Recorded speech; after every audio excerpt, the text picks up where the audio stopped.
2 years ago when the lockdown happened, my videos were the thing. And 2 years later, I almost find myself thinking, okay, what do I do to capture the imagination of this generation that's on the internet? So the show has gotten madder, the world has gotten crazier, and this time we're dealing with resort politics. And what we did was we've now made two absolutely crazy mad people going after each other. One is humble politician Nagaraj and then there's his opponent. Thank you very much. ತಮ್ಮೆಲ್ಲರಿಗೆ ನಮಸ್ಕಾರ. ಪ್ರತಿ ವರ್ಷ elections ಮುಂಚೆ ನಾವು ಬರ್ತೀವಿ vote ಕೇಳಕ್ಕೆ. ಈ ಸಲ Voot ಕೇಳ್ತಿದ್ದೀವಿ.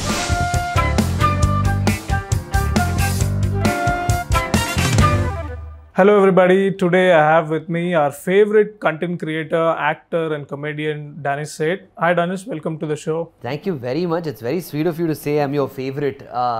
Nobody's ever said that to me. Not just mine, I think you're a lot of people's favorite. Yeah, it's about waking up every morning and trying to win either over someone or win something. It's that desire that's just had me going, I think, for the last decade now, through radio and changing mediums and changing times. Right. So let me take you back to 2018, where in the movie Humble Politician Nagaraj, you actually said that I will rob you, scam you and kiss you, and you said you will eradicate the country. So from that Nagaraj, how much has the character evolved and what is he up to now? Like how much funnier and crazier can we expect him to be? The last time we did the film, we kind of kept only Nagaraj to be extremely wavy and we kept the other character to be a straight, virtuous person. And we got in a lot of feedback from people saying, hey, we thought the Nagaraj bits were really funny, but overall the film felt a little lengthy and it was a little loose, maybe it could have been tighter. So I don't know how much Nagaraj has evolved. He's probably just as power hungry as he was in 2018, but we've certainly grown because when you make a film, you kind of evolve and learn with the changing times and from people. So we factored in all that feedback, and what we did was we've now made two absolutely crazy mad people going after each other. One is humble politician Nagaraj and then there's his opponent who's KGB, that's being played by Prakash sir. So the show has gotten madder, the world has gotten crazier, and this time we're dealing with resort politics and the works around it. And just in terms of evolution of Nagaraj, I think I have evolved more as a person because 2017 when we shot Humble Politician Nagaraj, it was my first film. Before that, I had barely ever even visited a movie set. It was all too new. I didn't understand why people took so much time to change lights. I didn't know why everybody looked busy on a movie set, but things would still take time. I was a lot more impatient. I probably wasn't as comfortable as I am now in front of a camera. So you'll see that with time as a performer, I've matured. At least I hope you see that. And in terms of the world, it's gotten madder. Right. Now that you brought up two different formats, right? This is a web series and 2018 was a movie. That's right. So if you look at in India, the trend is that you make a web series that is a thriller or a suspense drama. Right. So in terms of comedy, why they do that is, every episode ends in a cliffhanger and in between the episode there's a twist. Yeah. So as far as comedy is concerned and the way you work with Saad, could you just explain how you manage to maintain that consistency as far as comedy is concerned? Sure. It's interesting the genres that you brought up, and at the same time I can tell you that with the audience that watches content, there's an absolute sort of path breaker to that. There's a show called Ted Lasso, which is just pleasant and fun. It has little hooks, but even without those hooks in isolation, it's just a fun, breezy, easy watch. And we've gone down that path. We've not tried to be a thriller, we've not tried to be a crime show, we're a comedy show from the onset, and we stick to our version of what we've made. The story lends itself to situations that become hooks because till the very end you're guessing who's going to be the chief minister. Yeah. And I'll be honest with you, the cliffhanger element of it, we'll keep you through the show because it's 10 episodes and we had to find ways and means to keep the audience invested. But whilst they're invested in the story, we assure you a lot of laughs. Right. So you said you have evolved as an actor, right? So one of the curious things that many of them want to know is how an actor evolves or how he prepares. So right from your first movie, then you had French Biryani and now this. So how do you prepare for a scene or a character? Like, is it more of spontaneity or you undergo a lot of homework? Homework is one part. I do rehearse my parts with the directors that I work with, be it Saad during Humble, be it with Panna during French Biryani, be it with Vamsi. There's a film of ours coming out called One Cut, Two Cut, which has been produced by PRK Productions. The rehearsals are very important, and I'm of the firm belief that movie making is a director's medium. Eventually, you got to submit and lend yourself to that process first. But in terms of preparation, besides the homework that's done, and you know, these are characters that I've kind of built ground up. So I already have an inkling of how, what, why, and then you have directors and the camera making you look good in front of the camera with the lights on and the other actors in the environment. I'm a very switch on, switch off person. I love improvising on set. I've always loved improv as a comedy genre as well because you're very in the moment, and I think the best things happen when you're in the moment. So we try and keep it as real time as possible, and between action and cut there's the character, and once that's over I snap back to life and my own things. Right. So you mentioned that, you know, that there is an urge to kind of, you know, get up every day and make somebody smile or win over somebody. So what we have observed is that, you know, you play different avatars and win people's hearts, and you're almost everywhere. Right. So, but when you look at, when you separate the person from the persona, that is, when you think of Danish Seth, as a person, how does he handle, how do you say, the challenges of being so consistent? Like, how do you keep the art form so fresh? Because don't you feel at one point that, you know, this is getting too similar? Does get to me, man. I'll be very honest with you. The artist and me, there's always a dichotomy that I'm fighting, and I'll be very honest about it. I can't underplay it. I can't tell you that, no, I'm very comfortable in my skin. I'm not. There are moments when I look at things that I myself have done and I go, I've been doing it for so long. Am I not tired now? Because you look at the rate at which the audience online is evolving, man, it's at knots, you know, they're just going like back, they keep changing. Like 2 years ago when the lockdown happened, my videos were the thing. You know, there were chief ministers of state sharing it, there were actors, cricketers, absolutely everybody going gun about it, saying, man, this is so good. And 2 years later, I almost find myself thinking, okay, what do I do to capture the imagination of this generation that's on the internet? Right. And that's a constant challenge. But having said that, right through my life, the one common pattern that I've seen is inventing the wheel, then it's about reinventing the wheel. I've constantly done that. So that's an everyday challenge. But I try and keep myself as isolated and as distanced as possible from the persona versus the person. They are two different things. As a person, I am probably not so funny. I'm probably, you know, not trying to win people over. I'm not trying to entertain anybody. I just like being me, which is sitting at home, listening to an audiobook, talking to my wife, playing with my cats. That's that. I don't quite really enjoy being at the center of it. And I keep telling my family and friends this, that there is going to be a time when I'm going to very gracefully say thank you to all of this one day and walk away. It's too early in my film career to say that, but a decade plus in the entertainment business, if I can do another 5, 6, 7 years, I'd finish 2, and then I'm happy to kind of say thank you. Because I like being quiet, I like being by myself, I like my personal time that I have with my family. I enjoy that a lot. So I don't let the pressure of the artist get onto the person.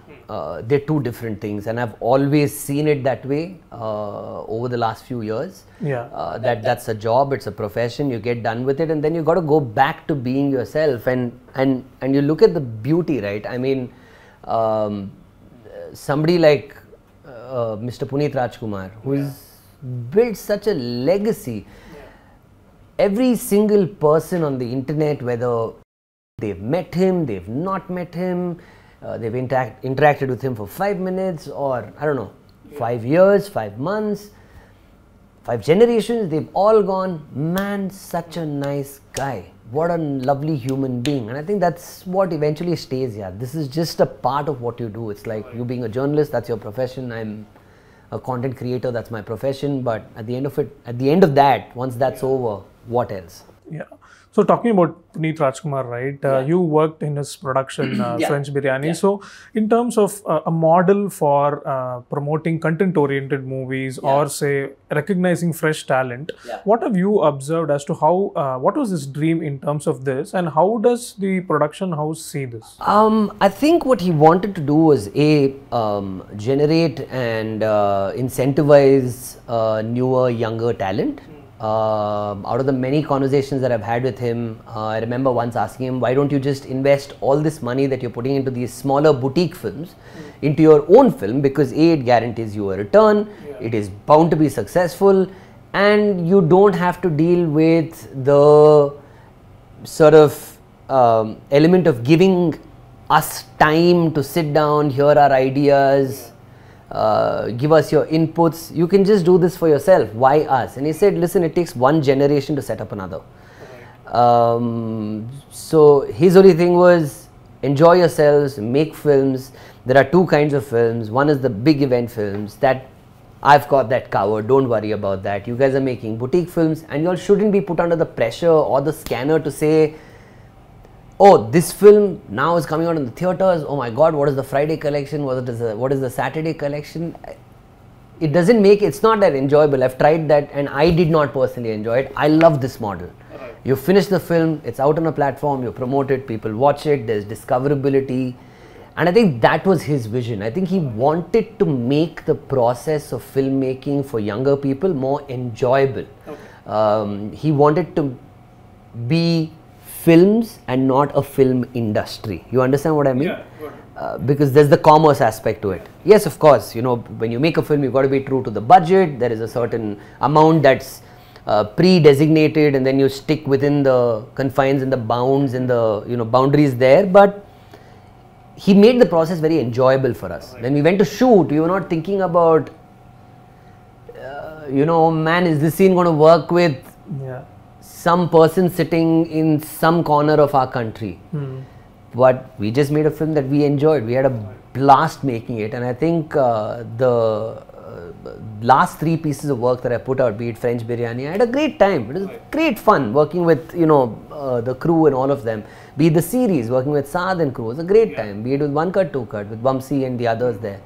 Just a great time, and everybody knew that they got to come do their job and there are no other pressures after that. Right.